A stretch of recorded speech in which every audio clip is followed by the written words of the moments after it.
പതിറ്റാണ്ടുകൾക്ക് മുൻപാണ്.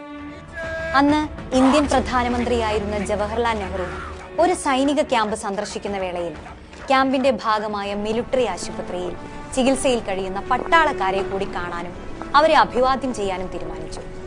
പ്രധാനമന്ത്രിയോട് ആരും സംസാരിക്കരുതെന്ന നിർദ്ദേശം സൈനികർക്കുണ്ടായിരുന്നു.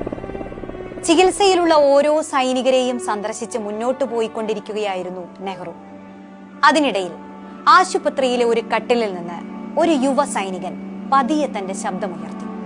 ബഹുമാനപ്പെട്ട പ്രധാനമന്ത്രി, എനിക്ക് അങ്ങയോട് ഒരു കാര്യം സംസാരിക്കണം. ഒപ്പം നിന്നവർ തടുക്കാൻ ശ്രമിച്ചെങ്കിലും നെഹ്റുവിന്റെ അനുമതിയോടെ ആ യുവാവ് തന്റെ വിഷമം പങ്കുവച്ചു. അസുഖബാധിതനായ എന്റെ കാലുകൾ മുറിച്ചു മാറ്റാൻ സൈനിക മേധാവികൾ ഏകപക്ഷീയമായി തീരുമാനിച്ചിരിക്കുകയാണ്.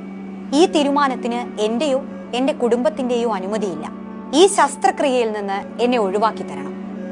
അതുമൂലമുണ്ടാകുന്ന ഏത് അപകടത്തിനും ഞാൻ മാത്രമായിരിക്കും ഉത്തരവാദി. ഏറെ ധൈര്യത്തോടെയും ആത്മാഭിമാനത്തോടെയും സംസാരിച്ച ആ ചെറുപ്പക്കാരനെ സാഗൂതം നോക്കിക്കൊണ്ട് ജവഹർലാൽ നെഹ്റു കടന്നുപോയി. അക്കാലത്ത് സൈനികരുടെ ചികിത്സയുമായി ബന്ധപ്പെട്ട കാര്യങ്ങൾ സൈനിക മേധാവികൾ തന്നെ തീരുമാനിക്കുന്ന വ്യവസ്ഥയായിരുന്നു നിലനിന്നത്.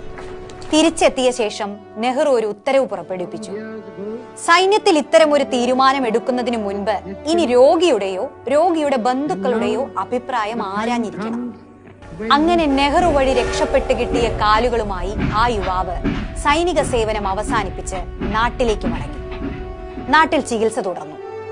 അത്ഭുതകരമെന്നോണം കാല് മുറിച്ചു മാറ്റാതെ തന്നെ പതിയെ അയാളുടെ അസുഖം ഭേദമായി.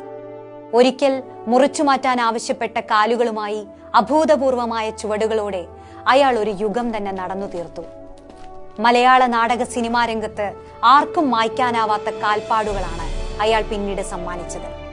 പാലപ്പുറത്ത് വീട്ടിൽ സുരേന്ദ്രനാഥ തിലകൻ എന്ന ആ യുവാവ് പിൽക്കാലത്ത് ഇന്ത്യൻ സിനിമയിലെ തന്നെ തലയെടുപ്പുള്ള നടന്മാരിൽ ഒരാളായി മാറി.